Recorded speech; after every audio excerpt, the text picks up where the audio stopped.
Theorem 24 says this: if three or more parallel lines cut off equal segments on one transversal, then they cut off equal segments on any other transversal. And so we have three parallel lines here. 1, 2, 3. And we have transversal T right here. And so we see that it cuts off equal segments here. Little a here, segment A, and segment B are equal to each other. And so if we have three parallel lines and it's a transversal cuts off equal segments, then, or these parallel lines are cutting off equal segments on this transversal, this Theorem 24 is stating that if we drew any other transversal, it will also cut off equal segments on that transversal as well. And so I just wrote out my given already. And I said I have three parallel lines. I have M, N, and P. And they cut off equal parts A, B, both of those, A and B, on transversal T. And they cut off AB, the line in between, and BC on another transversal. And we called that R. I'm not quite sure why I said on any other. It might be because that's what the theorem said or something like that. Yeah, I said any other. So I don't need to say any there because I chose another one. Let's move that over there. Perfect. And so I'm trying to prove that this line segment is equal to this line segment. Okay, that's what this statement is saying. If it cuts off equal segments on one, then it should cut off equal segments on any other transversal. We could pick any other one at random, and a transversal, it will cut that transversal into equal segments as well. So I listed my given already, and I'm ready to start this. This is not a crazy long proof. It's one of the longer ones that we've done on this channel so far. Step number 2, I'm going to draw some auxiliary lines. I'm going to draw AE and BF parallel to T. So let's do that real quick. I'm going to draw AE. I'm going to do my best to try to make it look like it's parallel to, what I say, parallel to T, yeah, transversal T. And also, I'm going to draw a transversal here as well. And I said AE and BF, so AE, BF. And just for sake of clarity, I drew a parallel line to that transversal over there. So now those auxiliary lines are parallel to that original transversal. All right, we can draw those parallel lines because of our parallel postulate. Through any given point, one and only one straight line can be drawn parallel to a given line. That is our parallel postulate.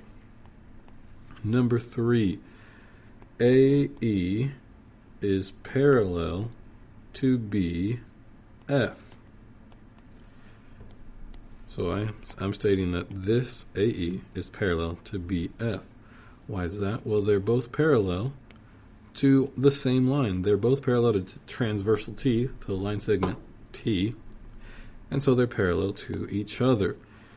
If, let me zoom on in here, if two straight lines are parallel to a third straight line,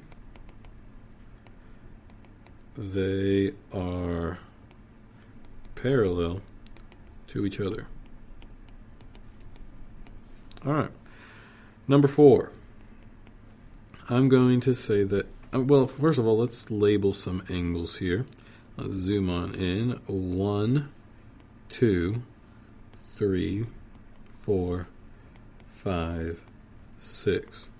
All right, let's try to zoom out enough to be able to keep those angles in view.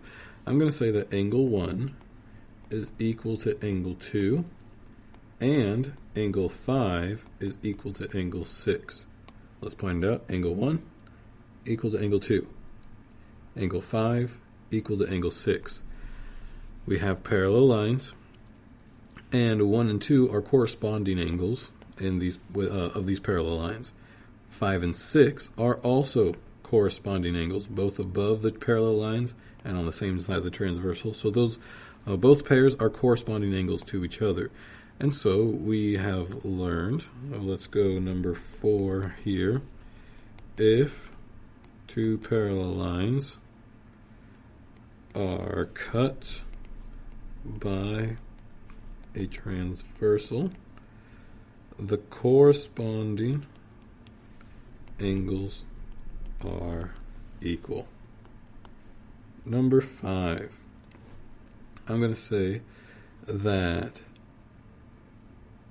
AE, what's going on with my pencil here? Let's try something here. Well, that's doing its thing. Let's show what we are trying to do. We're trying to show that we just created some parallelograms. We have this parallelogram, and we also have this parallelogram. So let us now state, let's see if it works now. Number 5, okay, there we go. AEKD and BFLK are parallelograms, because we've stated about everything we need to know about all of these lines. These opposite sides are parallel. These opposite sides of this quadrilateral are parallel. These opposite sides parallel. These opposite sides parallel. So those quadrilaterals are indeed parallel, and that's the definition of a parallelogram. So that would be our reason. Definition of parallelogram. Number 6, I'm going to say that AE, line segment AE, is equal to line segment A, and BF is equal to B. Okay, since they're the opposite sides of a parallelogram, AE equals this line segment A, BF equals this line segment B. Because opposite sides of a parallelogram, that's wonderful, parallelogram are equal. Number 7, AE equals BF because of substitution, pretty much. We've stated in our given here A equals B, and if A equals something and B equals something, since they equal each other, then we can say those really equal or quantities that are equal to the same or equal quantities are equal to each other. The fastest way to say it is substitution. It's a completely different axiom, but it works out here. Quantities that are equal to same or equal quantities are equal to each other. Number 8, we can now say triangle ABE is congruent to triangle BCF by side, angle, angle. All right, we just said that triangle let me get my pointer, ABE is congruent to BCF because of side angle, angle.